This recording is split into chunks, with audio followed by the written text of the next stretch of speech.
So for example, number 1, we only need 3 points for this graph.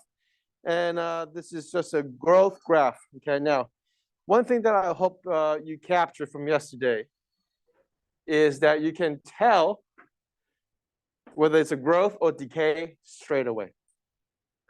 And like we did yesterday, okay, if you need to review, you can watch the videos. What we did yesterday was to understand the very nature of exponential function. It's how many times this highlighted number it's being multiplied by itself. Right? So if it's 2, then if 2 keeps on multiplying by itself, it keeps on growing.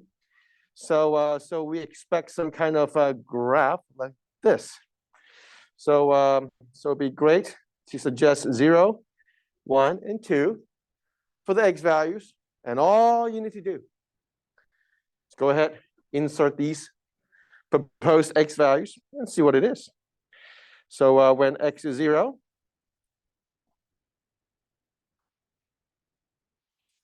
we say, all right, 3 times 2 to the 0 minus 1 power, which is 2 to the minus 1 power.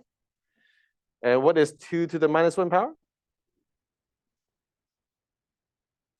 That'll be 1/2. So that means you have 3/2 minus 1, which is 1/2. So 0, 1/2 is your point. Okay, 0, 1/2 is your point, and that would be your y-intercept. And since we always want to know the y-intercept, so pretty much we're going to have the x value of 0. Now, go ahead, give yourself a minute. Can you find out the y values when x is equal to 1 and when x is equal to 2? Okay, give yourself a minute. Can you go ahead and find that out? So when x is equal to 1, all right, I'm running out of space here, so I'm going to just erase this part here. All right, so when x is equal to 1, and then you have 3 times 2 to the 0 power minus 1, and then 2 to the 0 power, it's 1. So 3 times 1, which is just 3. 3 minus 1 is going to be 2. So we have a point at 1, 2. Okay. And then next we have x value of 2. We say, all right, now x value is 2. So what would that be? We would have 3 times 2 to the first power, which is 2. 3 times 2 is 6, and then 6 minus 1 is going to be 5. So we have a point at 2, 5. So 2, 5 right here. Okay. So we can see where the graph is heading to. But now the question is, what about the asymptote? Well, to know the asymptote, it will be great if we can tell the transformation. So we have a few transformations right here. We have a -1 right next to the x. We have a -1 right here. And we got a 3 in the front. Okay, so we have 3 transformations. Can you write down the 3 transformations here? Can you? What can you tell? What can you tell at least? Moving to the right by 1 unit. What else? Down by 1 unit.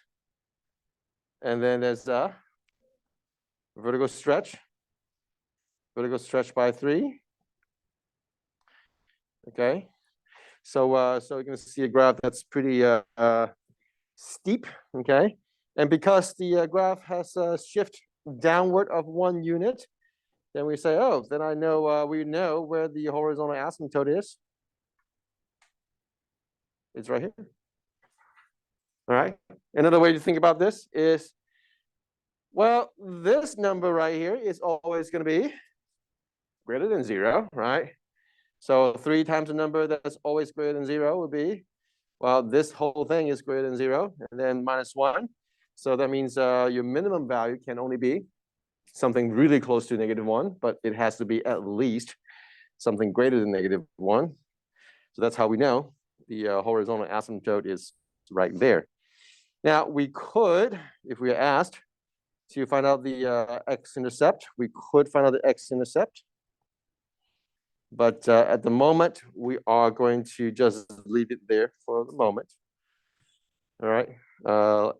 After next week, we will learn some tools to help us figure out how we get the x value by itself. All right, so the horizontal asymptote is going to be y equals to -1. It's clearly a growth because it's going higher and higher. The domain is going to be a pretty boring question because it's always going to be -infinity to infinity, since x could be anything in the exponent. If you have the graph correctly drawn, then you know the range is going to be from -1 to infinity. And it's just a parent function. The parent function is y equals to 2 to the x power. Now, I do want to clarify one thing, and that is some of you might be tempted to say something about this too. Like you may think about, is it like a vertical, horizontal, stretch or strength, that kind of thing? Well, that's part of the exponential function. So that is simply the base of the exponential function. That is what we can tell. It is going to be a growth because, you know, you have a number bigger than 1 multiplied by itself, so it's going to get bigger and bigger. Okay? Yes. Yeah, if you have a number that it's multiplied to the x, that will be a horizontal strength or stretch. Okay, it is possible. Okay, if there's a number multiplied to x, just like what we had before. Okay, that's a good question.